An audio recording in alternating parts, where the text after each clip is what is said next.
Сіздің тамақтануыңыздағы қателіктер, мәселен, тоқтылар тәттілерді, қуырылған, қақталған, дәмдеуіштер молынан қосылған тағамдарды өте жақсы көреді екен. Салауатты өмір салтын ұстанып, тамақтануды дұрыс жолға алу бұл жақсы, алайда диетологтар жалпылама айтатын ережелердің бәрін бірдей ұстану мүмкін емес секілді, өйткені олар өте көп, әрі кейде мамандардың пікірі мен тұжырымының өзі бір-біріне қарама-қайшы келіп жатады ғой. Сонда не істеу керек? Абзалы, дұрыс тамақтану ережелерін бекітуде өз табиғатыңыздың, ағзаңыздың ерекшеліктерін ескеру қажет. Осы тұста ең дұрыс шешімді табуға жұлдыз белгіңіз көмектеседі. Мәселен, тоқтылар тәттілерді, қуырылған, қақталған, дәмдеуіштері молынан қосылған тағамдарды өте жақсы көреді. Жақсы көреді екем деп жей берсе не болады? Әрине, артық салмақ, ерте қартаю, ағза жұмысының бұзылуы, терісінің нашарлауы, тағысын тағы. Мұндай мәселелерді туындатпау үшін қатты тойғанша тамақтанудан, жүре ішіп жеуден, түнге қарай тамақтанудан өзін тыю қажет. Денсаулығын сақтауда калий фосфатына бай өнімдер, мысалы қызанақ, жаңғақтар және қой бүлдірген жидегін молынан тұтынған абзал. Пайдалы тағамдар, ботқа түрлері, тауық пен сиыр еті, көкөністер, яғни бұқтырылған түрі, алма, банан, цитрусты жемістер, кепкен жемістер мен жаңғақтар пайдалы. Мыналарды жеуге тыйым салынады: жылқы, қой еті, консервілер, жануарлар майы, тұздалған, қуырылған тағамдар және ащы дәмдеуіштер мен тәтті пісірмелер. Торпақтарға келер болсақ, олардың ағзасында зат алмасу процесі баяу жүреді, сондықтан дұрыс тамақтануды ертерек бастаған абзал. Асықпай, тамақты әбден шайнап жеу қажет. Әйтпесе, оларды да күтетіні артық салмақ пен түрлі ауру сырқаулар. Ағзасында йод тапшы болғандықтан, соны толықтыруға тырысу қажет. Пайдалы тағамдар: қатты ірімшік, майсыз ет, суға піскен ботқа, жұмыртқа, көкөністер мен жаңғақтар, сүзбе, қайнатылып пісірілген балық, айва, өрік, шабдал жемістері, аздап сұйық кофе, емдік шөптерден шайлар, айран. Мына тағамдарды жеуге тыйым салынады: тәттілер, майлы ет, салқын сусын, қуырылған картоп, консервілер.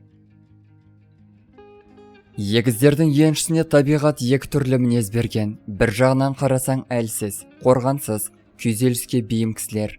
Енді бірде денсаулығы да, жүйкесі де, ерік жігері, бәрі мықты. Бір бетке екен байқайсың.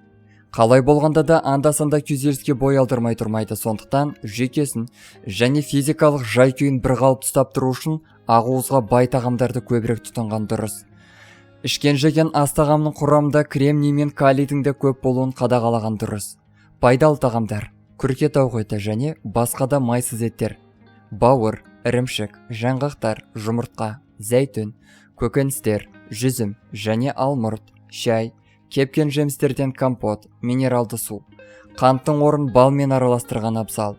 Мына заттарды жеуге тыйым салады: майлы өнімдер, тәттілер, спиртті ішімдіктер, қыша, ақжелкек, ащы кофе. Шаяндардың жалпы денсаулық жағдайы көп шағым айтқызбайды, әйтсе де ас қорыту жүйесінің жұмысы аздап әлсіздеу. Сол себепті дұрыс тамақтануды міндетті түрде қолға алу тиіс кісілердің бірі. Ас қорыту жұмысын жақсарту үшін құрамында кальций фториді мол болатын өнімдерді қайнатып, бұқтырып немесе буға пісіріп тұтыну керек. Пайдалы тағамдар: майсыз ет, көкөніс сорпасы, қайнаған немесе бұқтырылған көкөністер, сүтті ботқалар, теңіз және түрлі түсті қырыққабат, сүзбе, қара нан, грейпфруттан басқа цитрусты жеміс түрлері, көк шай, минералды су, жидекті морс. Тыйым салынатын тағамдар: тәттілер, көкөністер мен жеміс жидектерді шикі күйде жеу, май мен сүтке үйленген нан өнімдері және ақ нан. Арыстандар туралы айтар болсақ, бұл белгілері өз қалауына шектеу қойғанды ұнатпайды, соның ішінде дәмді тамақтанудан да. Алайда асқазан қалауының ырқына кете берсе, арты үлкен семіздікке ұласары анық. Сондықтан тағам құрамындағы ақуыз молынан болсын. Ал май мен көмір сулардың көп болмағаны дұрыс. Ұйқы алдында тамақтанбау, ұзақ шайнап жұту ережелерінде естен шығармаған абзал. Пайдалы өнімдер: еттің барлық түрі, геркулес ботқалары, көкөністер, балық, жұмыртқа, алмұрт, қара өрік, цитрусты жемістер, ірімшіктің ащы сұрыптары, сүзбе, сүт, айран және какао. Бекештердің басты мәселесі ішек жолмен байланысты. Белгілер үшін режим бойынша уақытлы тамақтану өте маңызды. Темір фосфаты мен калий сульфатына бай тағамдарға басымдық берген дұрыс. Пайдалы тағамдар жармалар, оның ішінде сұлы, қарақұмық, бидай, асқабақ, салат жапырақтары, азбұршақ, қырыққабат, жүзім, алма, анар, өрік, бұқтырылған ет және балық, кепкен жемістер, какао, ыстық шоколад, қара шай. Тыйым салынатын тағамдар қой еті, консервдегі және қақталған өнімдер, тәтті пісірмелер. Таразы белгісі аясында туғандар тұзды, ащы тағамдарды ұнатады, алайда мұндай тағамдардың денсаулыққа пайдасынан зияны көп екені. Мөлшерден асыра тұтынса, ауруға соқтыратыны белгілі. Сондықтан ащы, тұзды дәмдердің орнын құрамында қышқыл фосфорлы натрий өнімдермен алмастырған дұрысырақ. Пайдалы тағамдар: макарон өнімдері, ботқалар, теңіз өнімдері, майсыз құс еті, қызылша, жүгері, қияр, қасқыр жем, шабдалы, мүкжидек, қарақат, бадам дәні, қара шай, қалақай тұнбасы, минералды су. Зиянды тағамдар: маргарин қосылған нан өнімі, майлы кремді торт, қақталған, тұздалған өнімдер, сүт, үйрек пен қаз еті. Саршаяндар денсаулықты тағам арқылы дұрыстау жолында қан құрамын тазартатын өнімдерге көбірек мән берген дұрыс. Күндізгі рационды 6 мезгілге бөліп, тамақтанған абзал. Режим бойынша тамақтанып, кешкі уақытта тойып жеуден аулақ болса, одан да көп мәселе аулақ болады. Пайдалы тағамдар: шалғам, қырыққабат, шуа, алма, қараөрік, қарлыған, мандарин, манго, жұмыртқа, жаңғақтар, буға піскен теңіз өнімдері, минералды су, шай, какао, қалақай қайнатпасы. Зиянды тағамдар: май мен сүтке үйленген нан өнімдері, ащы дәмдеуіш қосылған тағамдар, майонез, сарымсақ. Мергендер белсенді өмір салтын ұстанады. Әлемдегі барлық тәмді бір рет болсын татып көргісі келеді, алайда олардың арасында дұрыс дайындалмаған зиянды тағамдардың да бар екенін ұмытпау керек. Пайдалы тағамдар: бауыр, жұмыртқа, балық өнімдері, қияр, қырыққабат, қасқыр жем, салат жапырақтары, шие, інжір, алма, шабдалы, манго, өрік, ірімшік, қышқыл сүт өнімдері, тәтті шай, газды су, яғни минералды су. Тауешкінің тамақтануына да біршама түзетулер енгізген дұрыс. Түзету жұмысын зат алмасуды жақсартудан бастаған абзал. Бұл үшін жұлдызнама бойынша көрсетілген пайдалы азық-түліктерді дұрыс дайындап тұтынып, зиянды деп белгіленгендерді шектесе болғаны.